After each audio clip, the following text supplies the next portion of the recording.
Turn the recorder on, seeing how I done said all that, huh? Yeah. But as we look at this final section, as you read this section of Scripture, there are several things that kind of stand out. You have the division of the land. And it's interesting because the division of the land in the millennium reflects the promise made to Moses in Numbers chapter 34, verses 3 through 12. Now, the map on the right kind of gives you a picture of Israel today, its current borders, and then the borders as described in Ezekiel chapter 47, beginning in verse 13. And you'll see the little note up here for the Euphrates River, which is right up here. If I could keep my hand still, I would. Right up here. And see the distance that it is from the land of Israel. Now, the reason we point these things out, one, is just to see what the division of the land is going to be like. But if you go back to Genesis chapter 15, verses 18 through 21, the Lord promised Abraham the land all the way up to the Euphrates River. But that promise was fulfilled pretty much in the reign of David and Solomon. 1 Kings chapter 4, verse 21 talks about the territory that Solomon ruled, and that's pretty much the inheritance that the Lord told Abraham. But now, once again, you have the land that is promised in Ezekiel 47 is the land that it was laid out to Moses. So, evidently, this promise was more important, a more important area of prophetic lands.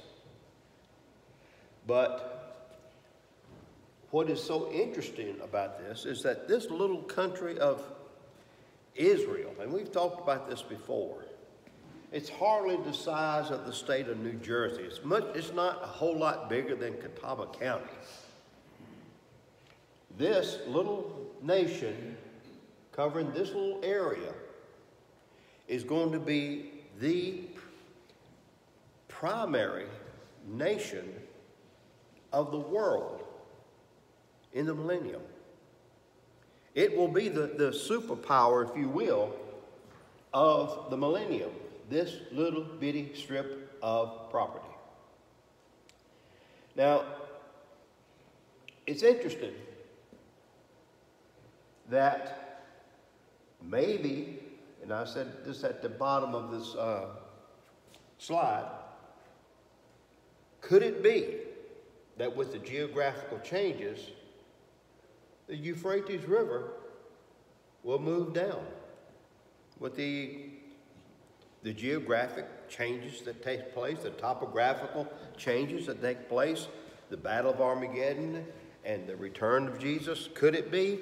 Scripture does not say so. But that could be one reason why the promise to Abraham will be fulfilled in the millennium as far as the property. But the property lines, as described here in Ezekiel, show only this area. This is one possibility, but we don't know. The other possibility is that this promised land was more important to the tribes, to the Lord, in giving out the land. Because as you look at the portions, which is described to us, these are the portions laid out for the 12 tribes of Israel. The brook of Egypt is the river of Egypt, although there are some who say that the river of Egypt is the Nile.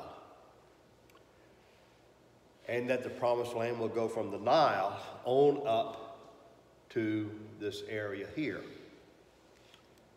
Possibly, but it seems that the brook of Egypt, which is right here, is more likely the southern border of the promised land. And as you look into the passage, each division is pretty well laid out the same. Each tribe will have the same basic area that is covered. And as you move toward the end of the book, you'll have a discussion about the city. And if you look at this in chapter 48, verse 30, it talks about the city. These will be the exits of the city, beginning on the north side, which is 45 cubits long. Gates of the city will be named after the tribes of Israel.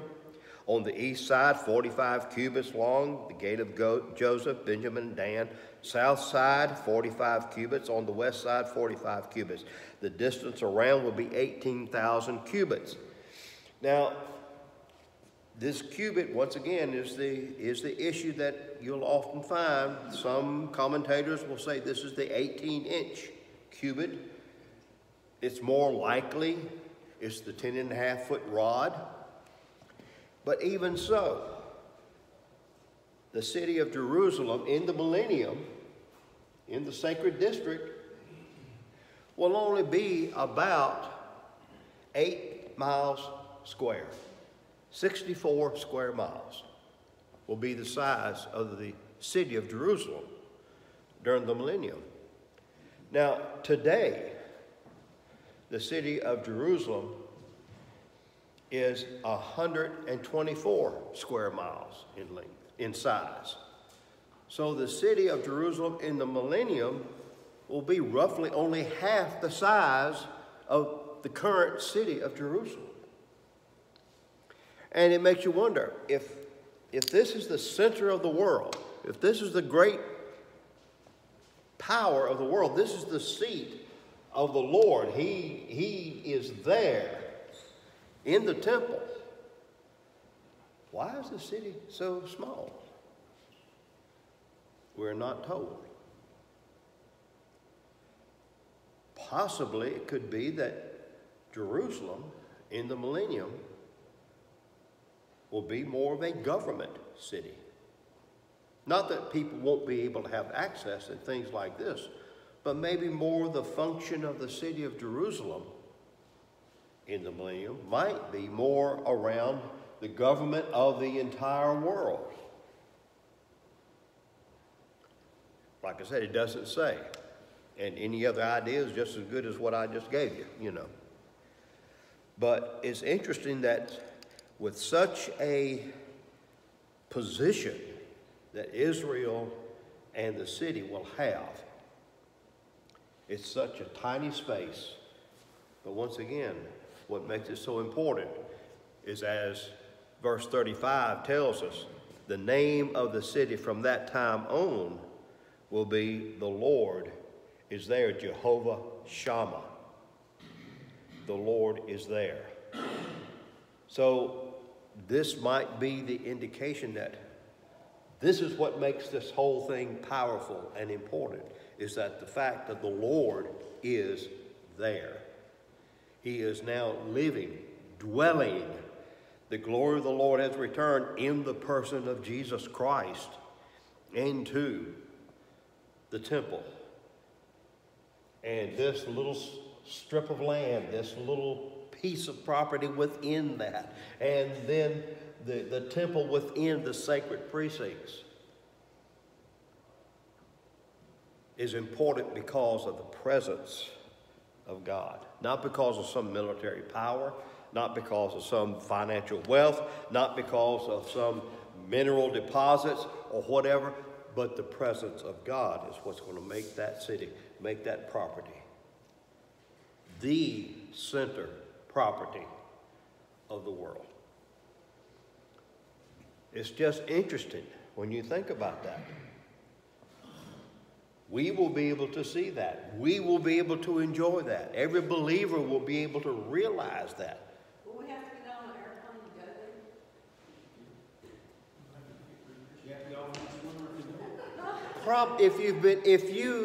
If a person is born and raised in the millennium, they may have to have some kind of transport to get there, okay? But those that have been raptured and or resurrected, I don't know that they would have to. Because they have a body made like our Lord's glorious body, and that body could appear anywhere.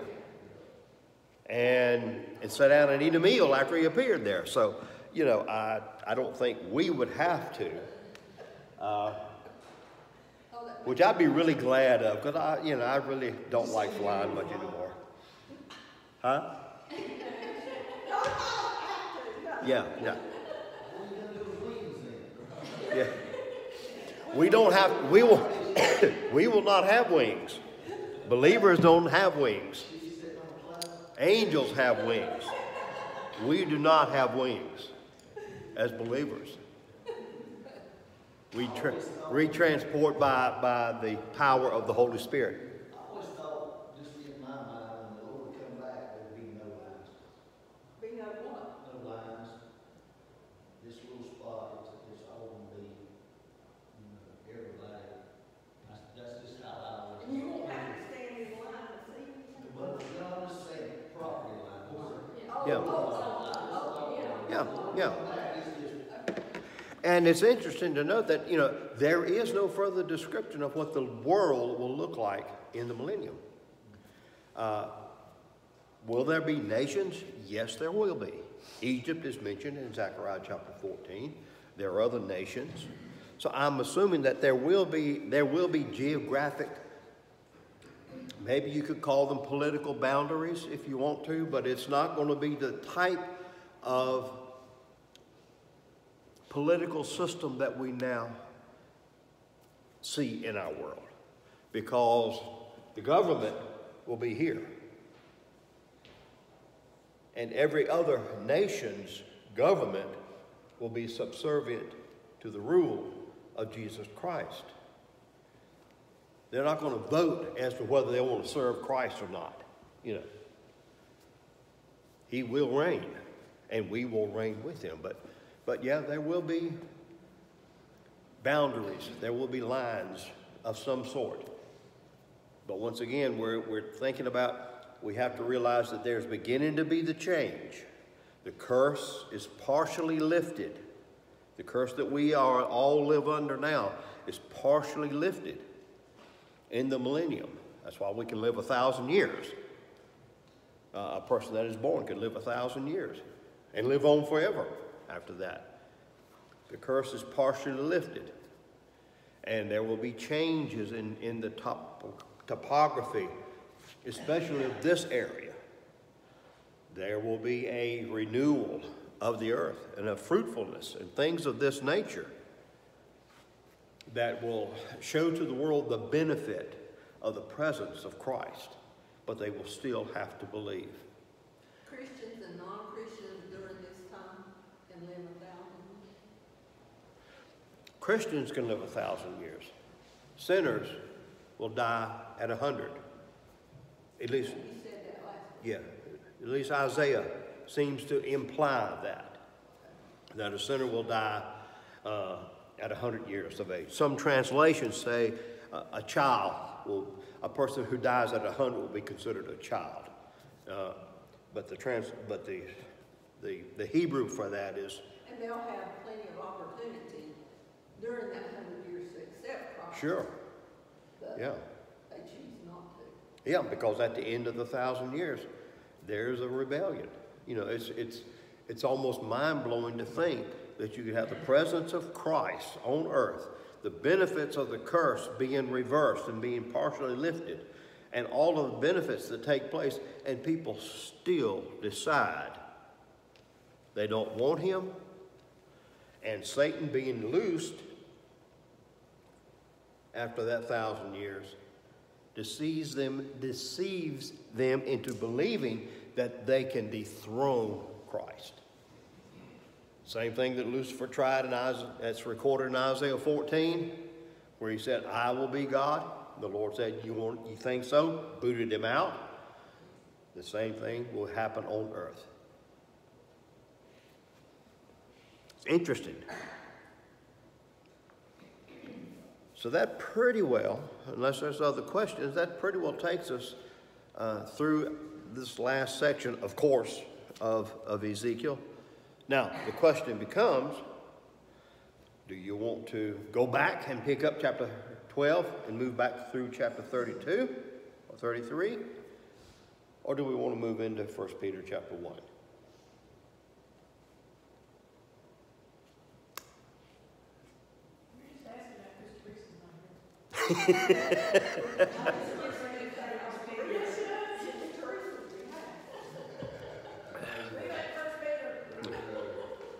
I thought you would. I thought you would, yes. I thought you would. Now, this is not to say that we will not come back to Ezekiel at some point, because there's still a lot of stuff. You know, and I was thinking about it earlier, last night and then this morning. Really, Ezekiel can be divided up into three main sections. You have basically the commission of the Lord to Ezekiel, first 4 chapters. Then you have the pronouncements or the proclamations against Israel from about chapter 4 through chapter 32. Then you have the prophecy of the restoration from chapter 34 through the end of the book. Those are the three major, divisions of the book, and everything else falls within that. You got a couple minutes, but you talked about the timeline of the prophets, like Ezekiel, you got Daniel, and who all was giving their. So I think some of these overlap. Yes, they do, very much so. And a very excellent question, because Ezekiel, and remember, Ezekiel began to prophesy in about 593. Now, he had been taken captive about 5 years before that. In 606, Nebuchadnezzar first attacked Jerusalem. And in that first invasion, he took Daniel, the 3 Hebrews that we hear about, and others to Babylon. And so you have the timeline of Daniel beginning in about 606. He continues on through the reign of Darius, Darius, Cyrus. And he's also called Darius. So, about 538, 39 BC is when Daniel finally, whether he died at that point, I don't know, but he would have been an elderly person by then. But also during that time, and before Daniel was taken, you have Jeremiah prophesied, who began to prophesy at about 640 during the reign of Josiah. And it was during the time of Josiah, moving on until the fall of Jerusalem, 640 to about 585 BC, Jeremiah prophesied. And as Jeremiah was prophesying, he also prophesied about the 70 years. Daniel was given a prophecy about 70 years after he was already in, Babylon. That prophecy was explained to him a little bit more, because you remember in chapter 9, Daniel chapter 9, he started praying because he had read Jeremiah, where Jeremiah said in chapter 29 that there would be a 70-year captivity. Daniel started praying about that, and the Lord gave him the explanation that the 70 years, there was 70 weeks of years that were really going to be involved, yet for the nation of Israel. So you have Jeremiah from about 640 to about 585, maybe 584, because he was carried into Egypt by those that rebelled against the government that Nebuchadnezzar had set up, Jeremiah chapter 50, 51, 52, he was forcefully carried into Egypt. Now, while all of that was going on, while Jeremiah was prophesying, Daniel had been taken. He was being developed in Babylon. Ezekiel was taken at the second invasion. 597 was the second invasion of Israel by Nebuchadnezzar. And Nebuchadnezzar took, a lot of the people, took the best of the land that was left. Carried them. Ezekiel was a priest. He was one of those that was carried. He, in his prophecy, remember, is explaining to the people who are in captivity what is happening at Jerusalem and sending messages back to Jerusalem about what was going to happen, because there were false prophets, as chapter 13 tells us, which we hadn't gotten to. Chapter 13 tells us that there was a whitewash going on. There were prophets in Israel saying, you don't worry about Nebuchadnezzar. Even those that have been taken captive, they're going to be returning in about 2 years. And here's Ezekiel in captivity, exemplifying to the people that are around him what's happening in Jerusalem, telling them, you're wrong. This is false prophecy. So you had that those time periods do intersect quite a bit. And there are overlapping prophecies that take place during that time. So I think that is a good point with that, David. Any other further detail on that we need to look at? Well, I find it interesting that Daniel gives us the big overview, Yeah, the cornerstone, yeah, and Ezekiel later comes in with a lot more details to that, and then there will be others in there that fill in those gaps. yeah. I mean, because there were other prophets even in the land of Israel. During the time of Jeremiah, one of the kings went to Huldah, the prophetess, during the time of Jeremiah. So there were other prophets involved with that. And just prior to that, you have like Habakkuk and those prophets saying, it's coming, it's coming. So there's a lot of interweaving.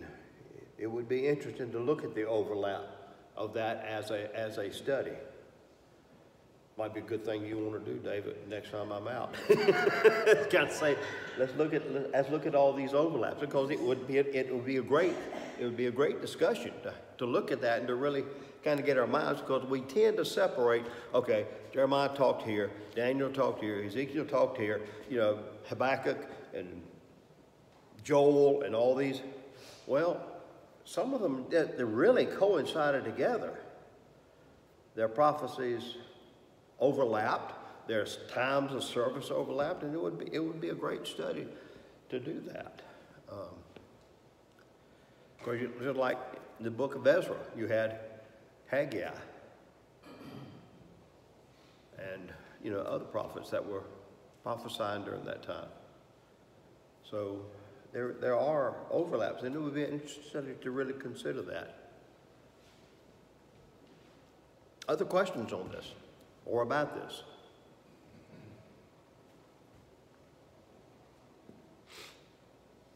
I mean, we can start early. About 3 weeks,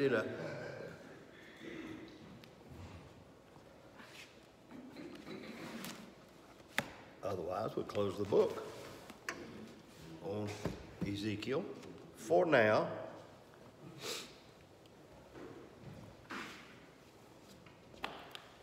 I anticipated this, and we opened the book on 1 Peter. Now, do y'all like the idea of power?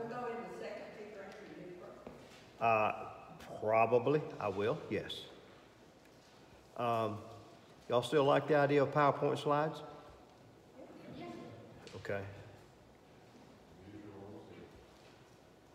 Huh? Visual always helps. Visual always helps. Gets him off the board. So, we will go into 1 Peter. Now, I have PowerPoint slides about this. And as you turn to 1 Peter, introduction to the book is not very long, so you won't be able to sleep too long through it.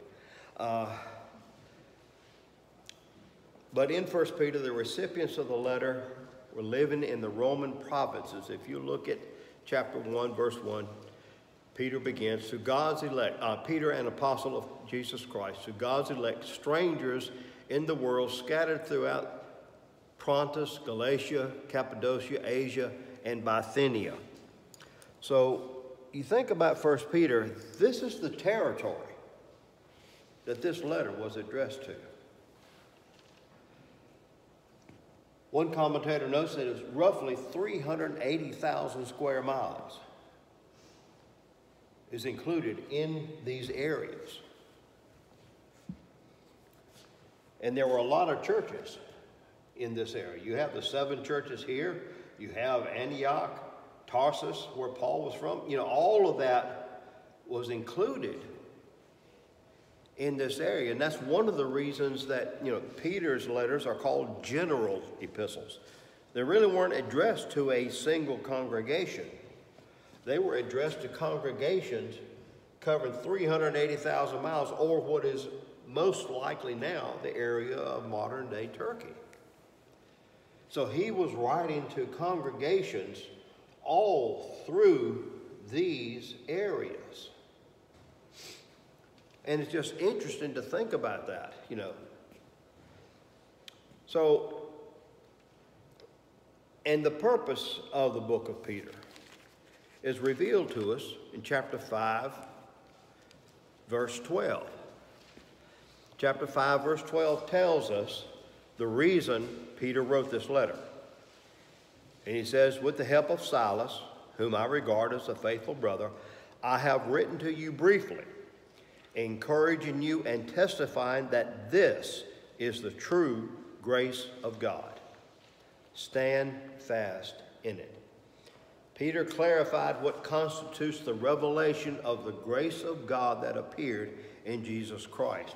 He was addressing that to this great area, helping to clarify, because the folks, as we will see, that lived in this area were under great stress and pressures. Maybe not so much physical persecution yet, but they were under stress and pressure. And Peter wanted the people to know that Jesus personified the favor of God, the grace that God outpours through him and wants mankind to accept. And understanding what grace has given us leads us to our obligations to demonstrate it in our lives. This is what Peter's going to be looking at as he goes through this, as he goes through this book and then the next. And there are a number of themes that we will encounter as we go through this little short book, not the 5 chapters, but some of the things we will look at in no particular order is, you know, who we are through Jesus Christ. That's going to be talked about over and over again. To what are we called to be as Christians? The security that is given us by God through Christ.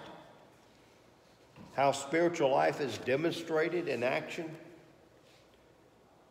That testimony is essential in witness. The difference that Christ has made to us, in us, is essential to be seen by others. Suffering is not exempted from believers. And all that we do, all of our service, all of our life, this is another one of the themes, is to serve in the light of the end-time reward and or judgment when Christ returns. Those are just some of the things we're going to be looking at as we go through the book. Here's your basic outline to the book of 1 Peter. You have the opening, you have the introduction that we just went through. You have the opening, verses 1 and 2, which presents two views of you and me. Chapter 1, verses 3 through 12, we have encouragement through what God has given us as his elect. From chapter 1, verse 13 through chapter 2, verse 3, what is given is an incentive now to holy living and love. We'll see that. Chapter 2, verses 4 through 10, the Old Testament fulfillments in Christ and believers. We'll see examples here. Chapter 2, verse 11 through chapter 3, verse 17, living that makes us strangers. And we'll talk about that word stranger in just a little bit. Chapter 3, verses 18 through chapter 4, verse 19, Christ's suffering and vindication serves as our example. Chapter 5, verses 1 through 11 is an exhortation to leaders. Then chapter 5, verses 12 through 14, Peter wraps up his first letter. So that's the basic outline of where we're going, in the book. And as we move into chapter 1,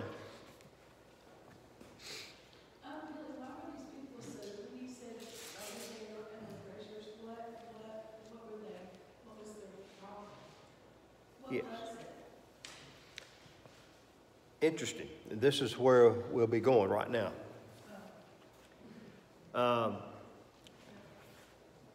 In chapter 1, Peter, look at what Peter says. Peter, an apostle of Jesus Christ to God's elect, strangers in the world. Now, the word stranger here is a word that is translated in some other areas. We saw the same word in Hebrews chapter 11, verse 13, where we're called pilgrims in that passage. My verse says exiles. Exiles. Well, exiles is true if you understand it from a spiritual standpoint. These were folks who were living in these areas. These weren't illegal immigrants. These weren't migration people. These were folks who lived there. But yet now they were called exiles. They were called strangers.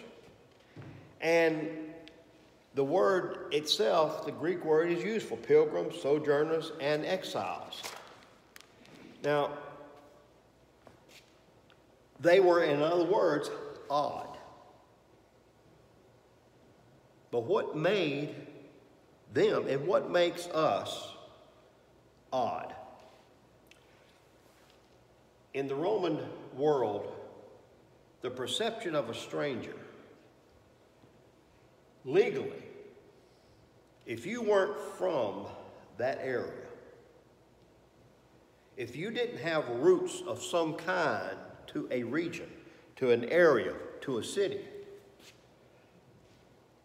aliens, another way of translating the word, were restricted in regard to whom they could marry, the holding of land, succession of property, voting, participation in certain associations.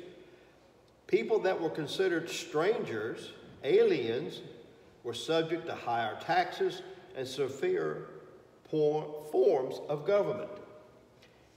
Their lack of local roots, their ethnic origin, language, culture, and political or religious loyalty, such strangers were commonly viewed as threats to the established order and native well-being. And Christians were considered strangers. Let me throw something else in there. This is just my opinion. Mm-hmm. But on top of all that, you had Jesus who came and says, it's not the old way. Mm-hmm. The old way's better. So 32 years later, the high priest has him killed, right? So you've got Paul, you've got Peter, you've got John, you've got everybody going out telling them Jesus was right and the high priest was wrong. Mm-hmm. Well, I'm putting myself in their shoes. They killed their priest. You see what I'm saying? I'm going to keep doing the law right now because they're going to kill me too. Mm-hmm. So I think that was a lot of confusion for these people too. Yeah. Because you had the high priest and you got to do it this way. And you got all these priests saying, we knew the real Jesus, we knew the real Christ. He was our Lord. And he told us we can just worship directly to him. So the first century, after his death, I said it can be highly confusing, stressful, painful, Yeah. because you didn't want to go to hell, but you didn't know who was right. Right. Yeah. And I think all that's true. That as a Christian, when you lived in the Roman world,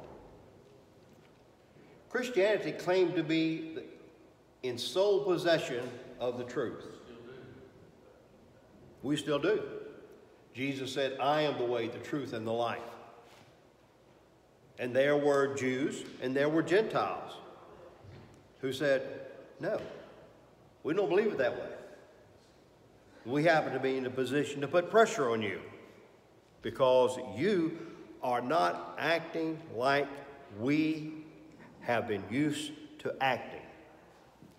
The Roman world, and this is interesting, followed a conforming tolerance. In other words, reciprocal acceptance. You could worship whatever God you wanted. It was fine as long as you worship the emperor too. Christianity was seen as too exclusive. Have we heard that recently? No one, Jesus said, comes to the Father except through me. They said you could go to heaven any number of ways, or whatever they considered as heaven.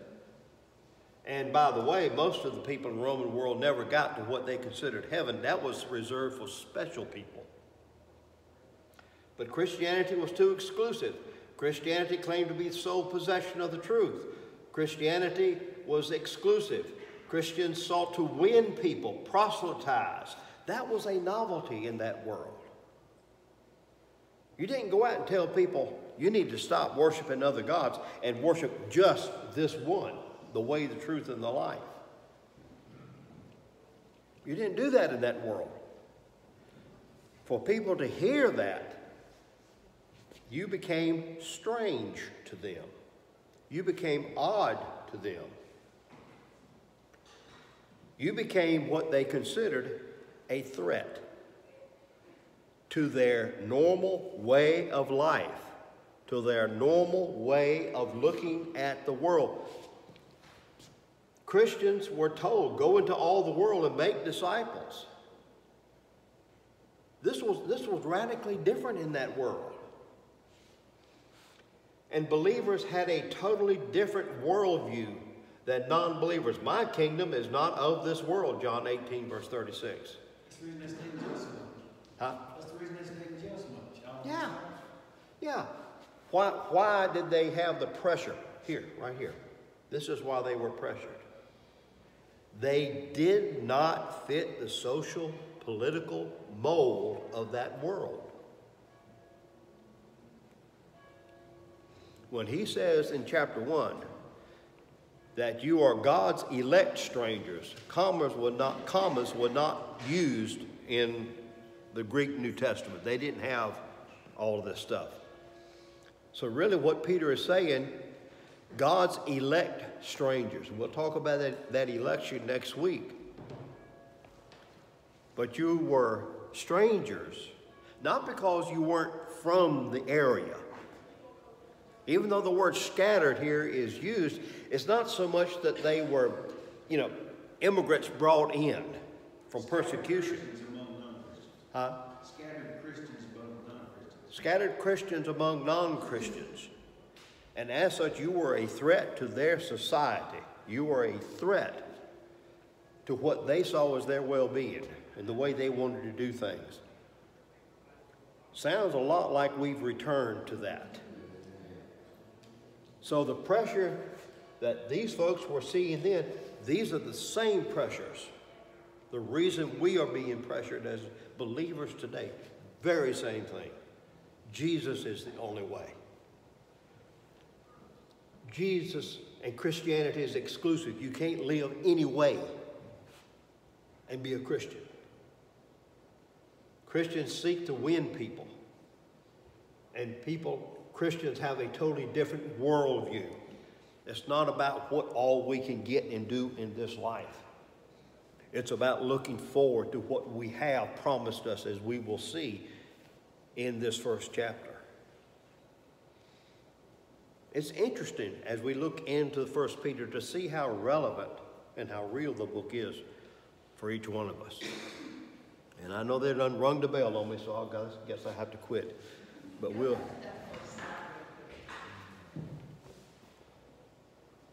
Which is this one? Or back up even further? That one. Because what is just so amazing to me is that if there is not a church in Texas that would post that slide this morning, a Baptist church in Texas, read that and tell me what the problem is between that slide and the other slide. Am I not? No, I mean, yeah, this is how Rome saw. But even nowadays, if you read that slide with the stuff that's going on, and then you read the second one about what Christians will do, it just doesn't work with what's going on. Yeah, and I think what your issue is that we look at this with the illegal immigration that's coming into Texas. Now, this is what legally the Romans' perception of strangers were. You were a barbarian. Now, the difference of how that relates to us as believers is right here. Yeah, I know You see, there's a little, yeah. I do see the Yeah. difference you're saying on who's that legal and illegal immigrants, but I'm still saying like today, I can guarantee you there's not a church in Texas that would put that first spot. Oh, there probably wouldn't be. And there's probably not many of them that would put this second slide up there either, you know. Because there is a problem. If you're looking at this, there's a problem between those slides and what you say and do. The problem, yeah, the problem is more politically, is more political. There isn't a problem as far as spirituality. Right, that's what I mean, but then if you. Yeah, but if you look at it politically, look at nationally, yeah, you can see a difference with that. But the same thing, but the, Politician says they're a Christian, there's a problem. Because you can't, A.P. doesn't see. mhm. Okay, that's all, I do see the difference, but that just amazes me. Yeah, yeah. But that's how Romans looked at aliens in general. This is how believers are being looked at, even though they were Romans. Yeah. Even though they were a part of the people. Interesting.